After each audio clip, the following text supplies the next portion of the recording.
하나님의 말씀 출애굽기 2장에 있는 말씀입니다. 오늘 1장, 2장 같이 보는데요. 출애굽기 2장 1절에서 10절까지에 있는 말씀입니다.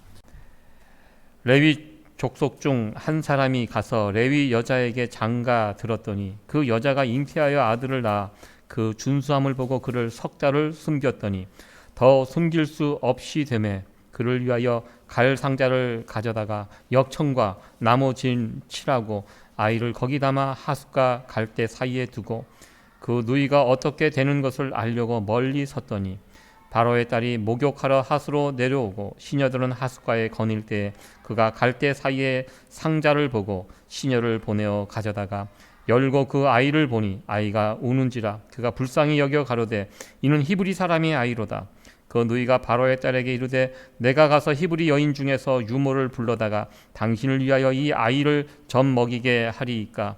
바로의 딸이 그에게 이르되 가라. 그 소녀가 가서 아이의 어미를 불러오니 바로의 딸이 그에게 이르되 이 아이를 데려다가 나를 위하여 젖을 먹이라. 내가 그 삭슬 주리라. 여인이 아이를 데려다가 젖을 먹이더니 그 아이가 자라매 바로의 딸에게로 데려가니 그의 아들이 되리라. 그가 그 이름을 모세라 하여 가로되 이는 내가 그를 물에서 건져 내었음이라 하였더라. 오늘부터 출애굽기 말씀을 함께 살펴보도록 하겠습니다. 오늘 출애굽기 첫 시간인데요. 출애굽기 이 표현 속에 이 성경의 내용이 무엇이 담겨 있는지 다 알 수 있습니다. 애굽에서 탈출한 사건, 출애굽기입니다. 출애굽기는 모두 40장으로 이렇게 되어 있는데요. 출애굽기 구조가 이렇게 되어 있습니다. 1장에서 15장 21절까지 출애굽 사건 다루고 있고요. 15장에서부터 18장까지 광야 생활입니다. 그리고 19장부터 24장까지 시내산 언약, 그리고 24장부터 마지막 40장까지 성막 이야기, 이렇게 4개의 구조로 되어 있습니다. 사실 어떻게 보면 출애굽한 사건은 앞에 3분의 1 정도밖에 나오지 않습니다. 이 앞에 나와 있는 이 출애굽 사건이 워낙 중요한 사건이기 때문에 이 두 번째 성경을 출애굽기로 이렇게 명령하지 않았나 이렇게 생각을 해봅니다. 출애굽기 시작은 야곱의 가족 70명이 애굽에 정착한 이야기에서부터 시작이 됩니다. 애굽에 정착한 지 몇 세대가 지나서 이제 모세를 통해서 이스라엘 백성들이 탈출할 때 그 기간을 430년 정도로 잡고 있습니다. 이 출애굽기 보면 그 기간이 나와 있습니다. 야곱이 들어가고 나올 때까지 430년, 짧은 기간이 아닙니다. 70명이 들어갔는데요. 430년이 지난 후에 그 인구가 엄청나게 이제 불어나게 됩니다. 여러분들 조선 시대가 500년 조선 시대라고 우리가 표현을 하는데요. 이 430년 동안 애굽에서 살았다는 것이 결코 짧은 기간이 아닙니다. 이 430년 동안 하나님께서 이 야곱 가문을 복을 주셔서 많은 그 인구의 부흥이 있었습니다. 1장 7절에 그 말씀을 하고 있는데요. 같이 한번 읽어보도록 하겠습니다. 시작. 이스라엘 자손은 생육이 중대하고 번식하고 창성하고 심히 강대하여 온 땅에 가득하게 되었더라. 아멘. 출애굽기 1장 7절에 있는 말씀은 창세기에 나와 있는 하나님께서 아담과 하와를 창조하시고 그들에게 복을 주시고 생육하고 번성하고 창대하라는 이 말씀과 굉장히 유사합니다. 같은 말씀입니다. 창세기에 주셨던 사람을 창조하시고 그들에게 축복하시고 주셨던 그 말씀이 이 애굽에서 야곱의 가족들이 정착하면서 이 말씀 그대로 애굽 땅에서 이루어진 것을 우리는 보게 됩니다. 출애굽 당시 이스라엘 인구를 장정만 60만 명이라고 이렇게 이야기합니다. 싸움에 나가 싸울 수 있는 장정만 60만 명이고요. 노약자, 여자, 어린아이 다 합치면 한 200만 명, 최소 200만 명 정도의 인원이 되었을 것이다 이렇게 이야기합니다. 430년 동안 이 야곱 70명의 가족은 정말 엄청난 하나님으로부터 축복을 받으며 그곳에서 강성해져 간 것을 보게 됩니다. 그런데 문제가 생기게 됩니다. 출애굽기 1장 7절 그리고 다음 이어지는 8절에 이런 말씀이 있습니다. 요셉을 알지 못하는 새 왕이 일어나 애굽을 다스리더니, 이렇게 시작하고 있습니다. 문제가 무엇입니까? 요셉을 알지 못하는 왕이 일어났다는 것입니다. 요셉을 알지 못한다는 것은 요셉의 주인 되시는 하나님을 모르는 왕이 일어났다는 것입니다. 애굽이 요셉을 통하여 얼마나 큰 복을 누렸습니까? 요셉 때문에 애굽이 구원을 받게 됩니다. 온 세상이 구원을 받게 됩니다. 그러니까 요셉을 아는 애굽 사람들은 요셉을 함부로 하지 못하고요, 요셉의 후손들을 함부로 하지 않습니다. 요셉이 섬겼던 하나님을 함부로 대하지 않습니다. 그러나 시간이 흘러 세월이 흘러 400년이 지나간 후에 요셉을 알지 못하는 새로운 세대, 하나님을 알지 못하는, 애굽 땅에서 하나님을 더 이상 찾지 않는 새로운 세대가 일어나면서 여기에서부터 이제 문제가 시작된 것을 보게 됩니다. 출애굽기에서 가장 중요한 단어가 무엇인가 공부를 하면 바로 이 말씀입니다. 하나님을 몰랐다, 하나님을 알지 못했다. 이것이 출애굽기에서 가장 중요한 그런 단어입니다. 출애굽기의 문제는 바로 여기에서부터 출발합니다. 그들이 하나님을 알지 못함으로 여기서부터 이제 문제가 시작된 것을 보게 됩니다. 우리 한국과 미국은 지리적으로는 굉장히 멀리 떨어져 있습니다. 그러나 한국과 미국은 아주 특별한 관계입니다. 동맹 관계라고 이야기합니다. 동맹의 관계를 넘어서 피로 맺어진 혈맹의 관계라고 말하기도 합니다. 미국의 또 한국의 각 나라의 지도자가 이렇게 뽑히게 되면 항상 만나서 다시 그 동맹을 강화하고 확인하는 그런 절차를 하게 됩니다. 지금 미국의 바이든 대통령이 한국에 가 있는 것으로 알고 있습니다. 한국의 새로운 대통령이 뽑히고 또 그 지도자와 함께 회담을 하고 그리고 또 양국 간의 우호를 다지고 그동안 맺어졌던 그런 협약들을 다시 강화하는 그런 일들을 하고 있습니다. 제가 예전에 워싱턴 DC 근처에서 사역을 할 때 그 교회에 오신 세가족 분들을 모시고 1년에 몇 차례씩 DC 관광이라는 프로를 진행했습니다. 1년에 몇 번씩 제가 이제 DC 관광을 가서 안내를 하고 다니는데요. 그곳에 갔을 때 꼭 항상 빠지지 않고 들리는 곳이 있습니다. 그래서 뭐 국회의사당 가는 곳이 있습니다. 백악관, 링컨 기념관, 그런 것들을 또 모뉴멘트 큰 탑 앞에서 사진도 찍고 뭐 그런 일을 하는데요. 항상 빼놓지 않고 갔던 것이 바로 한국전 참전기념관입니다. 땅이 굉장히 넓습니다. 저기에 보면 19명의 판초의를 입고 있는 조형물들이 저렇게 뜨문뜨문 세워져 있습니다. 한국전쟁이 굉장히 추웠다고 합니다.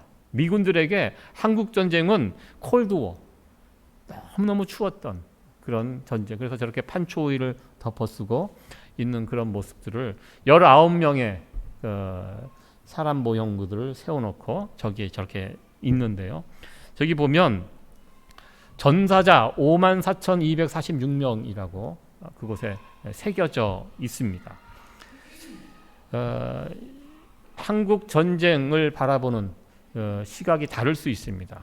그 전쟁을 겪은 세대가 있고요, 겪지 않은 세대가 있습니다.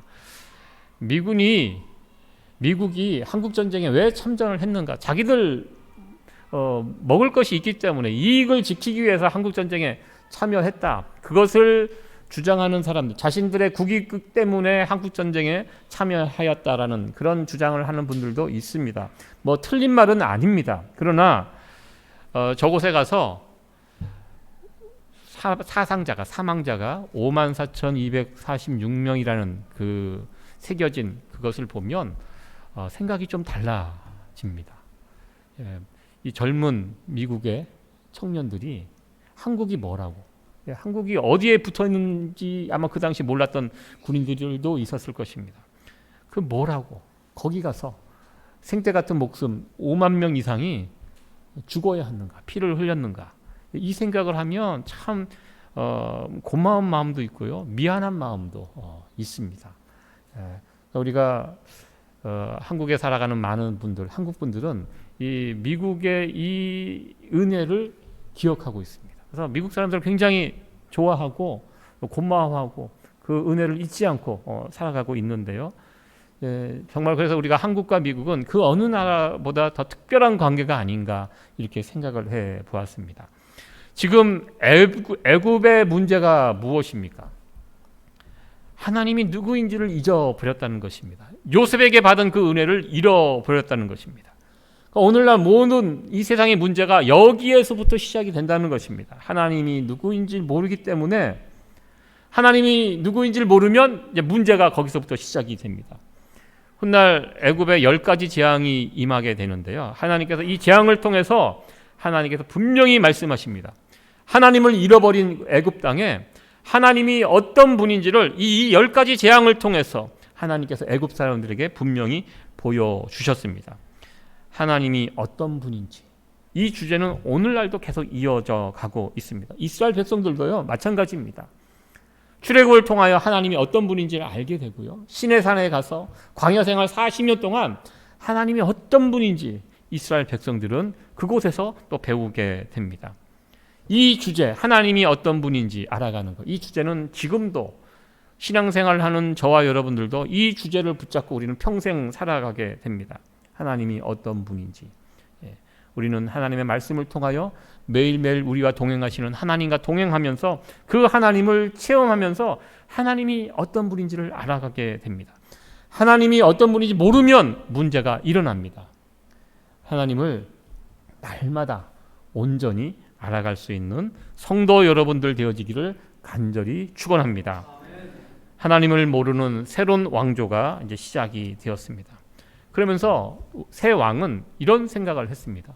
나라를 안정시키고 또 강하게 키우려고 보니까 문제가 무엇이냐면 저 고센 지역에 살고 있는 이스라엘 사람들이 문제가 되었습니다. 요셉은 아버지 야곱 그 가족들 70명을 정착시킬 때 택한 땅이 고센 땅입니다. 애굽 사람들은 목축업을 천하게 여기고 잘 취급하지 않습니다. 그러나 이 이스라엘은 목축업을 하는 민족입니다. 이 목축업을 하는데 가장 좋은 땅이 저 고센 땅입니다. 그 목초지가 있습니다. 좋은 땅은 좋은데 애굽 사람들이 그 땅을 별로 좋아하지 않습니다. 그래서 요셉은 아버지 야곱, 그 형제들, 그 가족들을 이 70명을 저 고센 땅에 정착시키기로 이렇게 계획하고 그 땅에서 살아가게 됩니다. 그 땅에서 살면서 애굽 사람들이 잘 가까이 하지 않고 섞이지 않습니다. 그리고 또 하나 중요한 이유는 요셉은 지금 가뭄 때문에 이스라엘이 야곱 형제들이 애굽에 내려와 있지만 언젠가 하나님께서 때가 되시면 이 사람들을 다시 원래의 고향 가나안으로 옮겨갈 것을 요셉은 알고 있었습니다. 만약에 나중에 언제가 될지 모르지만 이 이스라엘, 이 사람들이 가나안 땅으로 다시 돌아가기 위해서는 가장 좋은 지역이 어딘가? 저 애굽의 동쪽 지역이라는 것입니다. 그 고센 저 지역입니다. 그래서 저 지역에 요셉은 정착시켰고요. 저기서 이제 430년 동안 지내게 됩니다. 새로 들어온 애굽 왕의 입장에서 볼 때는요, 저 고센 지역에 이스라엘 백성들이 200만 명이 쫙 버티고 있는 게 굉장히 위협적이라는 것입니다. 왜냐하면 저 지역이 요충지입니다. 애굽이 저 아시아로 뻗어나가려면 저 지역을 통과해야 하거든요. 저 지역을 통과하고 저 지역을 정복하고 저 길을 통해서 페르시아 이쪽으로 진출하게 됩니다. 반대로 페르시아, 바벨론 이런 제국들이 이집트를 칠 때 저 길목을 통해서 저 고센 지역을 통해서 들어오게 됩니다. 적들이 들어올 때 그 길로 들어옵니다. 그러니까 새로 왕이 된 애굽의 왕은요, 무슨 생각을 하냐면 새로운 그 적들이 쳐들어올 때 만약에 분명히 쳐들어오게 되면 그 위쪽에서부터 가나안 땅에서부터 쳐들어올 텐데 저 고센 지역에 있는 이스라엘 사람들과 손을 잡으면 이거는 굉장히 위협적이 되는 것입니다.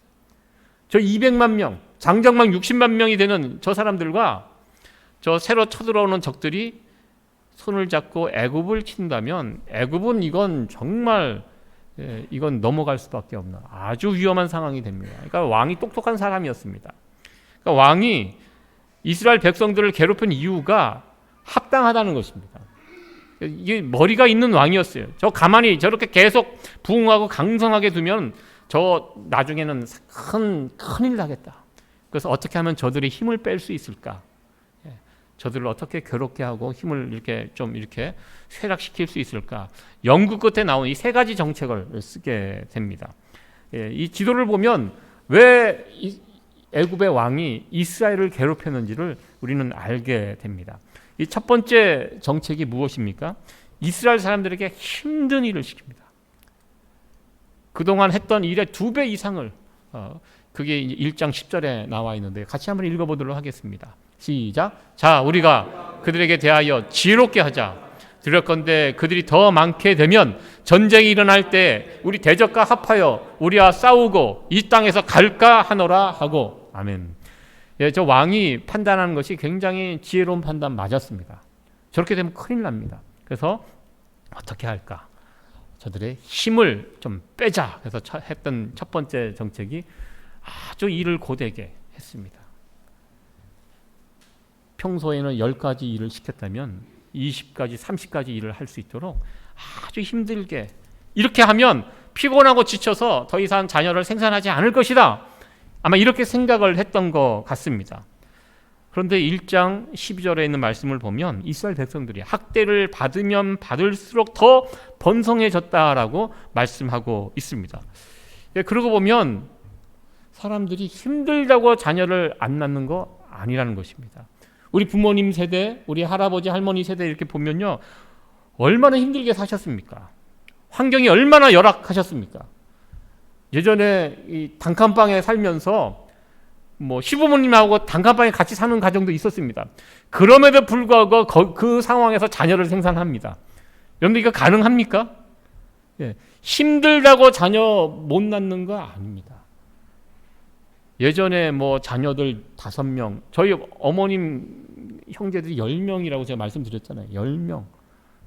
어렸을 때는 잘 몰랐는데, 야, 이거 굉장하다. 10명. 나도 10명이면 자녀가 내 형제들이 10명이면 참 좋겠다. 다 커서 보니까 그렇더라고요. 10명이면 부모님이 누릴 수 있는 것이 많아요. 저희 외할아버님이 아직도 살아 계시는데요. 104세, 103세 정도 지금 되셨습니다.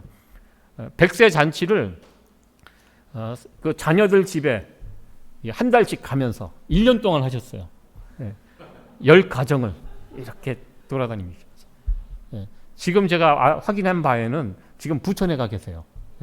계속 자녀들 집을 돌아 서로 모시려고 하니까요. 얼마나 좋아요.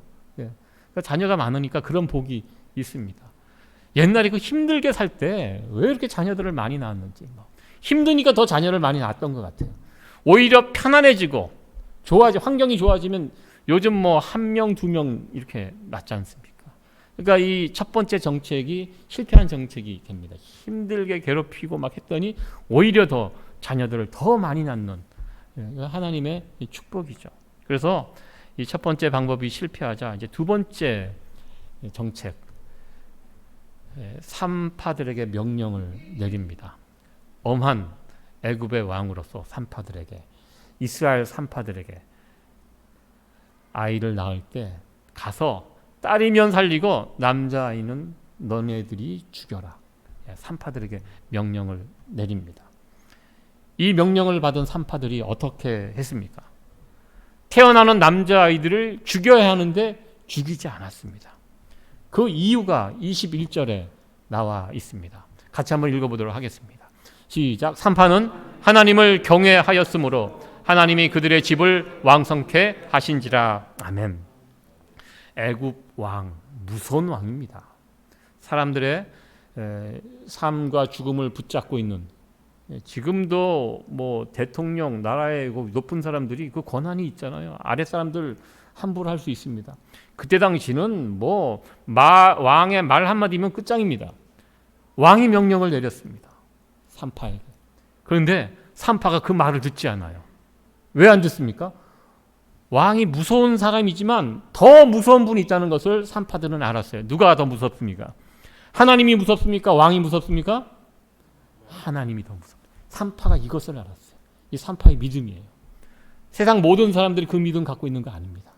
산파는 왕보다 하나님을 더 무서워했습니다. 그래서 죽이지 않았어요. 죽이면 하나님께 혼난다는 것을 산파가 알고 있었습니다. 그래서 왕의 명령을 따르기보다는 하나님을 두려워하면서 그 남자아이들을 살려주었습니다. 이 산파들의 행위가 얼마나 귀한지 성경에 이들의 이름이 나와 있어요. 십브라와 부하라고 산파의 이름이 적혀 있습니다. 출애굽기를 보면요, 2장을 시작할 때 모세의 이야기를 하면서 모세의 부모님의 이름도 안 밝혀요. 근데 여기에서 그 산파들의 이름을 밝혀주고 있습니다. 이들의 행위가 얼마나 귀한 행위인지. 하나님을 두려워하면서 살았기 때문에 사탄의 계획이 꺾여져 있는 것을 우리는 보게 됩니다. 저와 여러분들 하나님을 두려워하며 경외하며 살아가는 자들입니다. 우리들을 두렵게 하고 위협하는 일들이 많지만, 그러나 우리가 하나님을 더 두려워할 수 있는 그런 사람들이 되었으면 참 좋겠습니다. 우리가 하나님을 더 두려워하면 사탄의 계획들이 무너집니다. 사람들을 두려워하고 세상을 두려워하면 사탄의 계획이 이루어지지만요, 우리가 하나님을 더 두려워하며 살면 사탄이 세워놓은 계획들이 무너진다는 것입니다. 이 귀한 일들에 쓰임받는 우리 성도 여러분들 되어지기를 간절히 축원합니다. 첫 번째, 두 번째 계획이 실패하니까요, 이제 세 번째 계획을 실행합니다. 그러니까 이 애굽 왕이 보통 사람이 아닙니다. 지혜로운 사람이었고요, 자신이 세운 계획을 끝까지 밀어붙이는 그런 사람이었습니다. 세 번째 계획은 무엇입니까? 살았다면 그래, 난 포기하지 않는다. 남자아이 강에 버려라. 이제 이거 세 번째 명령입니다.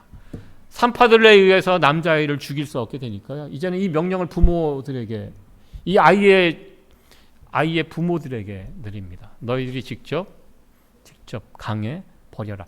아이들을 강에 버리면 어떻게 됩니까? 죽습니다. 아이들이 어떻게 삽니까? 강에 떠내려가는 아이들, 물에 처음에 명령은 물에 버리라는 것이었습니다. 물에 버리면 아이들 죽습니다. 아주 끔찍한 명령을 그렇게 내리게 됩니다. 이 명령을 받고 모세의 부모는 어떻게 합니까? 성경에 보면 3개월을 버텼다고 합니다. 버틸 수 있을 만큼 버틴 거예요. 여러분들 다 우리가 자녀를 낳아서 키워본 경험이 있지 않습니까? 이 아이를 우리가 어떻게 버릴 수 있습니까? 사람이 할 짓이 아닙니다. 살아있는 이제 석 달 된 아이를 버려야 된다는 이 상황, 얼마나 끔찍한 상황입니까? 이 3개월 동안 버티다 이제 어쩔 수 없어서 강물에 버려야 되는데, 이 엄마가 한 가지 일을 합니다. 갈대 상자를 만들어서 거기에다가 모세를 넣고 강물에 놓아버리는 이 일을 하는 것을 보게 됩니다. 참 이 부모에 대한 입장으로 이 상황을 이렇게 그려보면 참 끔찍하고 가슴 아픈 장면입니다. 이 아이가 3개월 때 얼마나 이쁠 때입니까? 성경에 보면 모세가 어렸을 때 참 준수하고 영모도 좋았다라고, 부모 입장에서 봤을 때 그렇겠죠. 정말 이쁜 아이 아니겠습니까? 얼마 전 저희 집 아이가 작년에 결혼하고 제일 먼저 한 일이 뭐냐면 개를 한 마리 샀습니다. 그러니까 저희 집사람이 개를 무서워해서 같이 살 때는 개를 못 키우다가 결혼하고 독립하니까 제일 먼저 한 일이 개를 사서 개를 키우는 일을 했는데요. 이제 한 달 된 검정개를 이렇게 사서 집에서 이제 키우게 되는데요.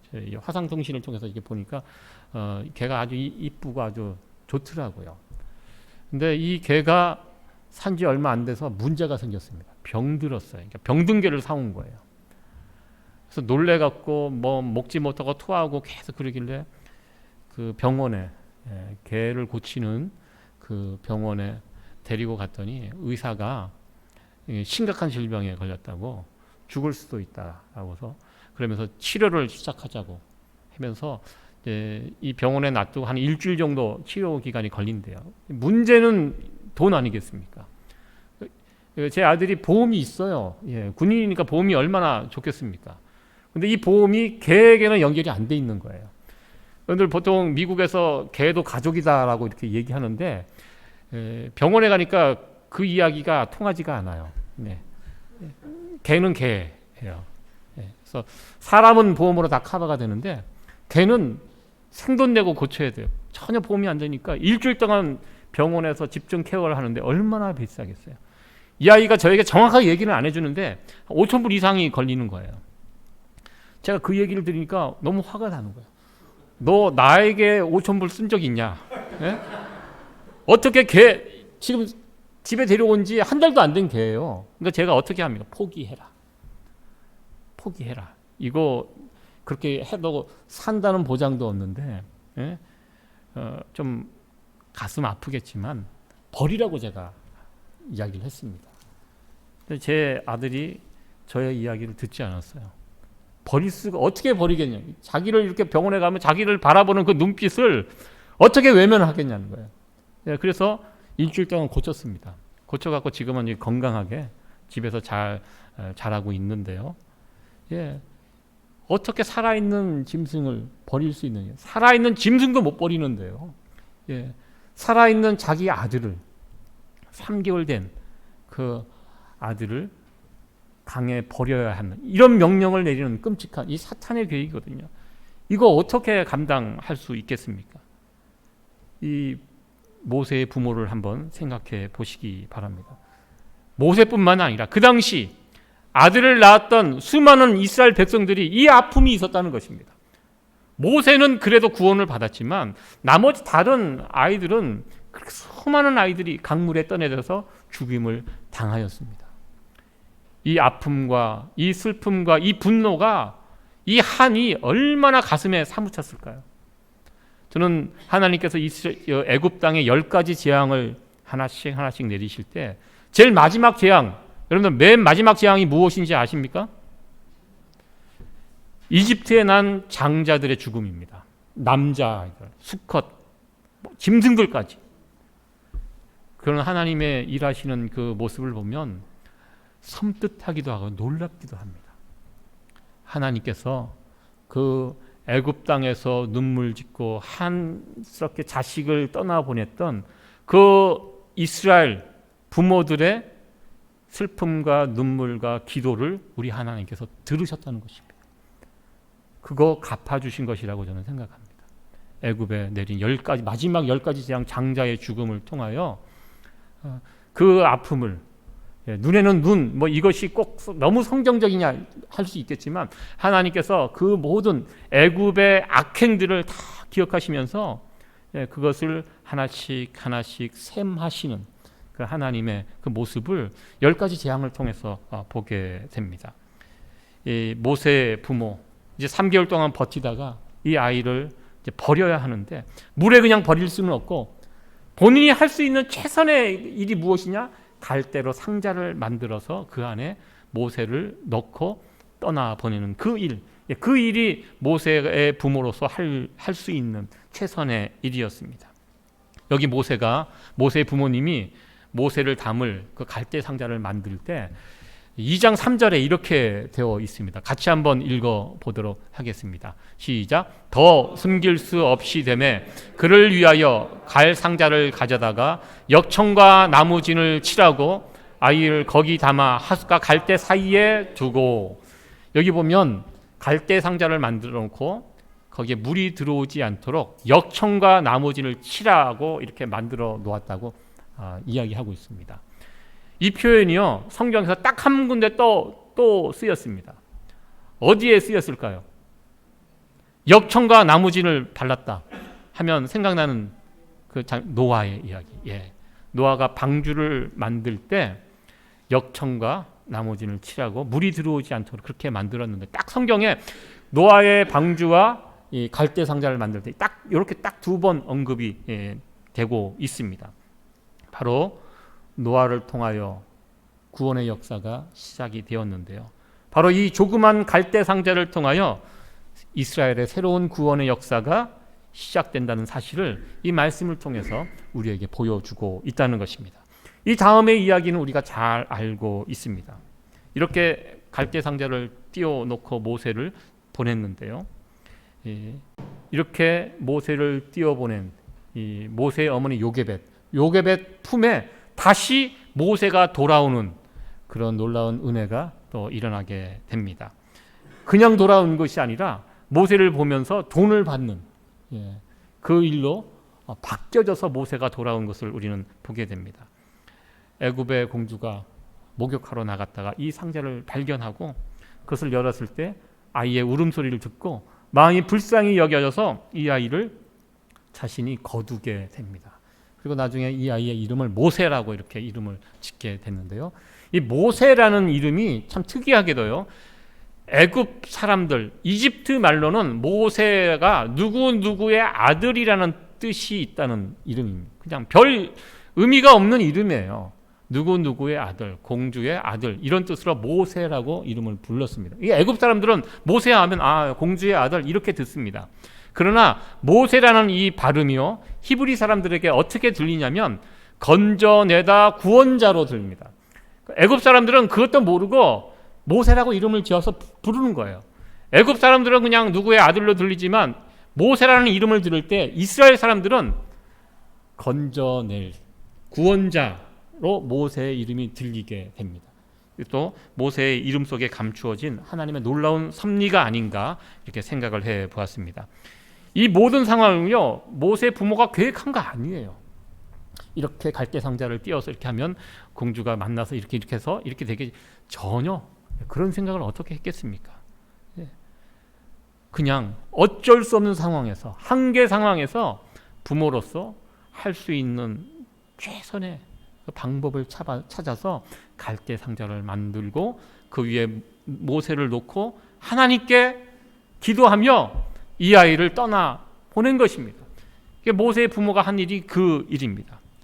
이 마음을, 이 부모의 마음을 우리 하나님께서 들으셨다는 것입니다. 출애굽기 2장 25절에 보면 이스라엘 자손을 권념하셨더라라는 말씀이 납니다. 기억하셨더라.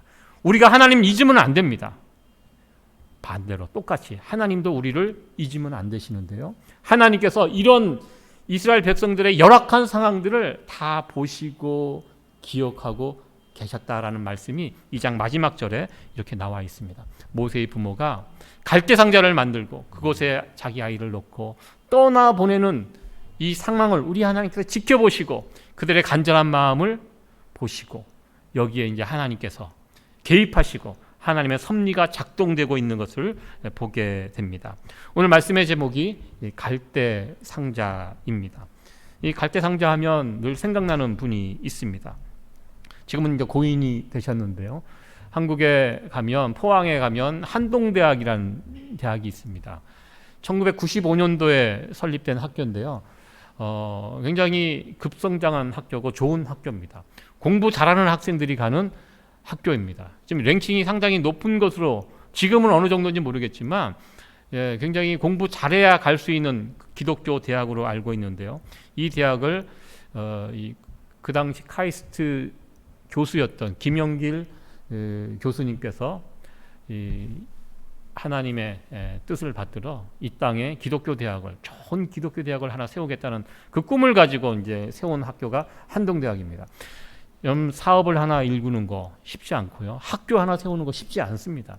이 한동대학을 세우기까지 정말 많은 고난이 있었고, 뭐 감옥에서 갔다 오시고 막 할 정도로 이 학교 하나 세우는데 너무너무 이제 어려움도 있었고, 그리고 이제 반듯하게 학교를 세우셨는데요, 그러면서 이분이 나중에 이제 이 일들을 돌아보면서 책도 쓰고 간증도 하고 이제 다니시는데요, 저도 예전에 있던 교회에 이 두 분이 오셔서 간증하시고, 두 분이 다 간증을 하셨는데 나중에 들어보니까 그 사모님이 훨씬 간증을 잘하세요. 남편 총장님은 말씀이 좀 어눌하세요. 근데 이 달란트가 확실히 우리 김영애 그 권사님 사모님에게 있으시더라고요. 그러니까 간증 말씀을 정말 은혜롭게 잘 하셔서 이분 간증 듣고 책 바로 샀습니다. 이 총장님 이야기 듣고는 책을 안 샀는데요, 이 권사님 간증을 듣고 이 갈대상자라는 책을 사서 읽었던, 그 은혜를 나눴던 그런 기억이 있습니다. 이 한동대학이 자신들에게 갈대상자였다고 이렇게 말씀하셨습니다. 이 한동대 참 자신들이 할 수 있는 이 그릇을 이렇게 딱 만들어서 하나님께 올려드렸더니 자신들이 거기까지 할 일을 했고, 그 다음 하나님께서 그 학교를 지켜주시고 그 학교를 통해서 놀라운 구원의 역사를 이루어 가셨다 하면서 그분이 이 모든 일들을 겪고 난 이후에 이 갈대 상자라는 간증 그 책을 그분이 쓰셨던 것을 우리는 보게 됩니다. 말씀을 마무리하면서 그런 또 생각을 해보았습니다. 우리들에게 있어서 갈대 상자는 무엇일까? 우리들도 살다 보면 내 힘으로 내 지혜로 뛰어넘어가지 못할 그런 일들을 만날 수 있게 됩니다. 그럴 때 우리가 해야 할 일이 나의 갈대 상자를 만들어서 하나님 앞에 올려드리는 그 일들을 해야 한다는 것입니다. 우리가 섬기는 우리 교회도 마찬가지. 저는 세이비어 교회도 어떻게 보면 갈대 상자라고 저는 생각합니다. 참 열악한 환경 속에서 참 이 주차장도 좁고 이 건물의 주인도 아니고 참 어렵게 우리가 모여서 예배드리고 교회를 세워가고 있는데요. 그러나 그럼에도 불구하고 여러분들이 최선을 다해서 교회를 섬겨주시고 여기까지 지켜오셨습니다. 이것이 우리들의 하나님 올려드리는 갈대 상자라고 생각이 됩니다. 이 갈대 상자 우리 하나님께서 지켜주실 것이고 갈대 상자와 같은 이 교회를 통하여 하나님의 놀라운 구원의 계획이 구원의 일들이 계속 이루어져 가게 될 것입니다. 이 꿈들을 우리가 바라보면서 갈대 상자와 같은 교회 여러분들 하나님 앞에 우리의 간절한 마음과 기도를 올려드릴 수 있는 저와 여러분들이 되었으면 좋겠습니다. 우리가 할 일은 갈대 상자를 만들어 놓고 하나님 앞에 올려드리는 일, 이것이 우리가 해야 할 일입니다. 여러분들의 가정에서 일터에서 우리가 일을 해보고 가정생활을 하다 보면 순간순간 만나는 어려움들이 있습니다. 뛰어넘어가기 어려운 일들이 있습니다. 그럴 때마다 우리가 낙심하고 손 놓고 포기하는 것이 아니라 지금 이 상황에서 내가 할 일이 무엇인가, 할 수 있는 것이 무엇인가, 최선이 무엇인가, 갈대 상자를 만들어 놓고 하나님 앞에 올려놓으시기 바랍니다. 그러면 하나님께서 우리의 간절한 기도에, 간절한 마음에 응답하셔서 그 아이가 모세가 되어 엄마 품에 다시 돌아오지 않았습니까? 이런 귀한 은혜가 우리가 만들어 놓은 갈대 상자를 통하여 우리 가운데 이루어지게 되기를 간절히 기대하며 그렇게 되어지기를 간절히 축원합니다.